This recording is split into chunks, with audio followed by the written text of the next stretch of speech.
اور نئی درخواست دائر کر دی ہے. انہوں نے کہا ہے کہ جی ہمیں پگڑی کا نشان دیا جائے. تو پرویز خٹک صاحب کی جو پی ٹی آئی پی ہے وہ اب پگڑی کے نشان سے انتخاب لڑنا چاہتی ہے. اب دیکھتے ہیں کہ الیکشن کمیشن آف پاکستان اگر کوئی اس میں کوئی خاص رکاوٹ نہ ہوئی تو امید تو یہی ہے کہ ان کو پگڑی کا نشان مل جائے گا. اچھا جی, اگلی جو درخواست ہے وہ بھی بڑی امپورٹنٹ ہے. وہ کیس ہے, اگلی خبر جو ہے وہ ہے Peshawar high court. Peshawar high court کا ڈویژن بینچ ہے, جسٹس شکیل احمد اور جسٹس ایس ایم عتیق شاہ. یہاں پر جو پاکستان تحریک انصاف نے ایک پٹیشن فائل کر رکھی تھی الیکشن کمیشن آف پاکستان کے خلاف, اور یہ کہا گیا تھا کہ جناب یہ ہمارے خلاف جو ہے وہ لیول پلینگ فیلڈ نہیں مل رہی, اور یہ جو انتخابی نشان والا معاملہ یہ اٹکا ہوا, اور الیکشن کمیشن کو جو ہے وہ روکا جائے کوئی بھی فیصلہ کرنے سے. جو انٹرا پارٹی الیکشن کیس کا فیصلہ جو الیکشن کمیشن آف پاکستان نے کرنا ہے کہ اب یہ اس پارٹی کو بلے کا نشان ملے گا یا نہیں ملے گا, اور جو انٹرا پارٹی کے الیکشن جو ہیں وہ قابل قبول ہیں یا نہیں ہیں. تو پشاور ہائی کورٹ نے اس پر اسٹے دیا ہوا تھا, لیکن آج جب سماعت ہوئی ہے تو ایک بڑا امپورٹنٹ سوال پوچھا جسٹس شکیل احمد نے پاکستان تحریک انصاف کے موجودہ چیئرمین بیرسٹر گوہر سے کہ جناب آپ نے یہ کیس اسلام آباد ہائی کورٹ میں کیوں دائر نہیں کیا. تو جس پر بیرسٹر گوہر نے وہ جواب بھی دیا جو کہ خانہ پوری والا جواب ہے, اور اصلی والا جواب بھی ساتھ ہی دے دیا. خانہ پوری والا جو جواب ہے وہ آپ یہ سمجھیں کہ انہوں نے اس کی قانونی جو ہے جسٹیفیکیشن دی. انہوں نے کہا کہ جی انٹرا پارٹی الیکشن چونکہ پشاور میں ہوئے تھے تو اس وجہ سے ہم نے ادھر ہی درخواست دے دی, اور جو فیڈریشن جو ہے الیکشن کمیشن آف پاکستان چونکہ ایک فیڈریشن پورے فیڈریشن میں ایگزسٹ کرتا ہے تو کہیں پر بھی ان کے حوالے سے کیس کیا جا سکتا ہے. تو اس وجہ سے یہ کیس ہم نے کیا ہے, اور اس کے ساتھ ہی انہوں نے یہ بھی بتا دی کہ جی اصل میں کے پی کے ہمارے لیے محفوظ بڑا ہے, اور ہمارے لیڈرز جو ہیں وہ پنجاب میں گھس نہیں سکتے. یہ بات انہوں نے کہی ہے جی پشاور ہائی کورٹ کے روبرو. بہرحال پشاور ہائی کورٹ نے جو فیصلہ اپنا محفوظ کر لیا تھا, اور اس درخواست پر وہ آج انہوں نے سنا دیا ہے, اور انہوں نے کہا کہ انٹرا پارٹی الیکشن اور بلے کے نشان کے حوالے سے الیکشن کمیشن آف پاکستان ایک روز کے اندر اندر فیصلہ کر دے, یعنی کہ اب کل الیکشن کمیشن آف پاکستان اس کا فیصلہ کر دے گا. اب الیکشن کمیشن فیصلہ کیا کرتا ہے اس کے حوالے سے ہم کوئی پیشن گوئی تو نہیں کر سکتے کیونکہ یہ قانونی معاملات ہوتے ہیں, لیکن ایک جو سطح پر تیرتی ہوئی چیزیں نظر آتی ہیں, جس طرح کا election intra party election P T I نے کروایا ہے کہ موٹر وے کے کنارے ایک کھیت میں چند بندوں نے بیٹھ کے الیکشن کر دیا, اور پورے ملک میں کسی کو پتہ ہی نہیں چلا, خود پی ٹی آئی کے لوگوں کو, کہ کاغذات نامزدگی کب لیے, کہاں دیے, کون سی تاریخ تھی, کیا شیڈول تھا, کچھ پتہ نہیں تھا. بس بعد میں اعلان ہو گیا کہ جی ہو گیا بلا مقابلہ ہو گئے سارے. تو بظاہر یہ لگتا ہے کہ وہ شاید الیکشن جو ہے وہ تسلیم نہیں کیا جائے گا, اور پاکستان تحریک انصاف بلے کے نشان سے بھی محروم ہو جائے گی. یہ بات ہم نے آپ کو اپنے کل کے ولاگ میں کہی تھی کہ خان صاحب کے وکلاء نے خان صاحب کو بتا دیا کہ جناب یہ ہونے والا ہے. تو یہ خبر تھی جناب. اس سے اگلی خبر ہے وہ بھی بڑی ایک ڈیمیجنگ خبر ہے پاکستان تحریک انصاف کے لیے, کیونکہ عمران خان صاحب نے درخواست دی ہوئی تھی کہ جو توشہ خانہ والا کیس ہے اس میں جو سزا تو معطل ہوئی ہے لیکن اس کا فیصلہ بھی معطل کیا جائے.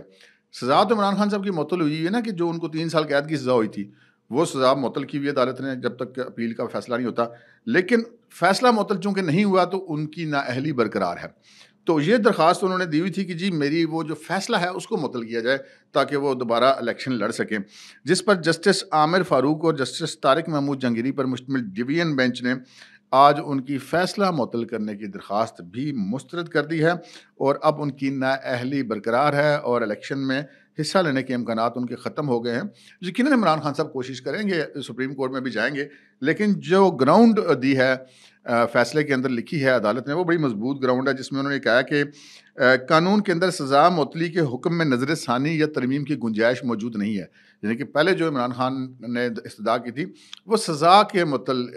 ہونے کے حوالے سے دی تھی, اب اس پہ فیصلہ آ چکا ہے. اب وہ کہتے تھے کہ نہیں فیصلہ معطل کیا جائے, تو اب اس پہلے والا جو فیصلہ ہو چکا ہے اس میں نظر ثانی یا ترمیم کی قانون کے اندر گنجائش موجود نہیں ہے. اور پھر انہوں نے کہا کہ سپریم کورٹ کے مختلف فیصلوں سے واضح ہے کہ سزا معطلی سے فیصلہ معطل نہیں ہوتا, اور سزا معطلی کی درخواست میں فیصلہ معطل کرنے کی استدعا نہیں کی گئی تھی. یہ جو میں نے تھم نیل کے اندر لکھا تھا کہ عمران خان صاحب الیکشن سے باہر ہو گئے ہیں, وہ بنیادی طور پہ اس کی یہ وجہ تھی کہ جی عمران خان صاحب کی جو سزا معطلی کی درخواست ہے وہ ہو گئی مسترد, اور عمران خان صاحب جنہوں نے کل یہ بھی اناؤنس کیا تھا کہ وہ 3 حلقوں سے الیکشن لڑنا چاہتے ہیں, وہاں پر اب ان کے پلے میں شاید اب ایک سیٹ پر بھی الیکشن لڑنا اس وقت باقی نہیں ہے. اب آتے ہیں ہم اپنی اس خبر کی طرف جو ہم نے تھم نیل پہ لکھی. جناب ایک دہائی مچی ہوئی ہے کہ ہائے ہائے سزائے موت ہونے والی ہے, پھانسی ہو جائے گی, یہ ہو جائے گا, وہ ہو جائے گا. یہ دہائی کس نے مچا رکھی ہے؟ یہ دہائی اور کسی نے نہیں مچائی جی. نہ تو یہ دہائی عمران خان نے مچائی ہے، نہ یہ دہائی ان کی پارٹی نے مچائی ہے، نہ یہ دہائی ان کی اہلیہ نے مچائی ہے، اور نہ ہی یہ دہائی ان کے وکلاء نے مچائی ہے۔ یہ دہائی مچائی ہے تو ان کی بہن علیمہ خان نے مچائی ہے۔ اور ایک جینون بات ہے کہ ایک بہن ہے، وہ تو ان کو اپنے بھائی سے اوبیسلی ایک ہوتی ہے، ان سے زیادہ ہمدرد ان کا کون ہو سکتا ہے۔ جو انہوں نے آج جب عدالت کے اندر وہ گئی ہوئی تھی اڈیالہ جیل میں سائفر کیس کی سماعت کے دوران، اور جب وہ وہاں سے باہر نکلیں تو چونکہ ان کیمرہ ٹرائل ہو رہا ہے تو کورٹ پروسیڈنگ کے حوالے سے وہ کوئی بات میڈیا میں نہیں کر سکتے، البتہ اپنی جنرل بات کوئی بھی بندہ کر سکتا ہے۔ تو وہ جو وہاں پہ میڈیا کے ساتھ ان کی گفتگو ہوئی، اس میں انہوں نے باقاعدہ، ہمیں یوں لگا کہ انہوں نے دہائیاں دیں، اور یوں لگا کیا الفاظ مختلف ہیں لیکن دے تو وہ بیچاری دہائی ہی رہی ہیں۔ اور انہوں نے یہ کہا ہے کہ جناب، میں ان سے پوچھا گیا کہ آپ الیکشن لڑیں گی؟ انہوں نے کہا جی میں بالکل الیکشن نہیں لڑوں گی، میں تو اپنا جو ہے اپنے بھائی کا مقدمہ لڑوں گی۔ پھر ان سے سوال کیا گیا کہ اگر آپ الیکشن نہیں لڑیں گی تو کیا بشرا بی بی یا آپ کی دیگر بہنیں الیکشن لڑیں گی؟ تو انہوں نے کہا جی کہ بالکل ہم میں سے کوئی بھی الیکشن نہیں لڑے گا، یہ میں واضح کرتی ہوں۔ اور یہ جو میں نے تھمب نیل کے بیچ میں لکھا تھا نا کہ عمران خان اہلیہ اور بہن سمیت آؤٹ ہو گئے ہیں، عمران خان صاحب تو آؤٹ ہو گئے قانونی طور پر، اور جو علیمہ خان اور ان کی اہلیہ اور ان کی دوسری بہنیں الیکشن اگر نہیں لڑیں گے تو اس کی وجہ یہ ہے کہ ایک انہوں نے الیکشن نہ لڑنے کا اعلان کر دیا۔ اب اس میں یہ ہے کہ بشرا بی بی کے خلاف بھی 2-3 بڑے امپورٹنٹ کیسز ہیں، اور خود علیمہ خان کے خلاف بھی کیسز چل رہے ہیں۔ تو ایک وجہ یہ بھی ہو سکتی ہے کہ جی ابھی الیکشن یہ لڑ بھی لیں تو آگے جا کے پھر کوئی کام خراب ہو جاتا ہے، بہتر ہے کہ الیکشن نہ ہی لڑا جائے۔ ایک تو یہ وجہ ہو سکتی ہے۔ پھر انہوں نے گفتگو کرتے ہوئے کہا کہ عمران خان کے ساتھ بھٹو جیسا سلوک نہیں کیا جا سکتا، اور انہوں نے کہا کہ ان کے بھائی نے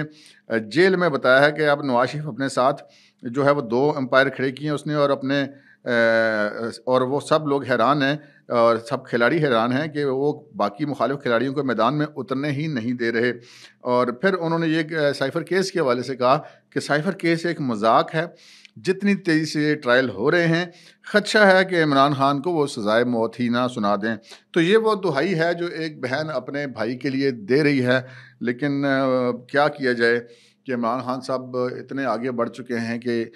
بعض اوقات چیزیں جو ہیں وہ بندے کے بس سے باہر نکل جاتی ہے، بندہ اپنے قد سے زیادہ بڑی باتیں کر لیتا ہے، بڑی چھلانگ مار لیتا ہے۔ اور سائفر والا معاملہ بھی ایسا ہی ہے کہ بڑی بے رحمی سے عمران خان صاحب نے، وہ آڈیوز آپ کو پتہ لیک ہو کے آ چکی ہیں کہ انہوں نے بڑی بے رحمی سے ایک آفیشیل سیکرٹ چیز کو اپنی سیاست کے لیے استعمال کیا۔ اور وہ آپ آڈیو سن لیں، ان کے اندر وہ کہہ رہے ہیں کہ جی ہم اس پہ کھیلیں گے، اور پھر اس میں یہ بھی کہا کہ جو میرے فالوورز ہیں وہ ان کو کوئی فرق نہیں پڑتا کہ کون سی بات جھوٹ ہے یا کون سچ ہے، وہ اس وقت ہم جو کہیں گے وہ مان لیں گے۔ اور شاہ محمود قریشی بھی ویسے ہی ہے، انہوں نے بھی جلسے میں تقریر کر کے کہہ دیا تھا کہ میں نے امانت عمران خان کے سپرد کر دی ہے اور اپنے کپتان کے سپرد کر دیا۔ وہ بھی بھائی صاحب بھی ٹنگے گئے۔ عمران خان صاحب جو ہے وہ پہلے وہ لہراتے رہے، اس کے بعد پھر انہوں نے انٹرویو دے دیا کہ ہاں جی میرے پاس تھا، وہ پتہ نہیں کدھر گیا، اور پھر وہ ادھر گیا کہ جن لوگ صحافیوں نے بین الاقوامی عمران خان کا انٹرویو کیا تھا، بعد میں انہیں کے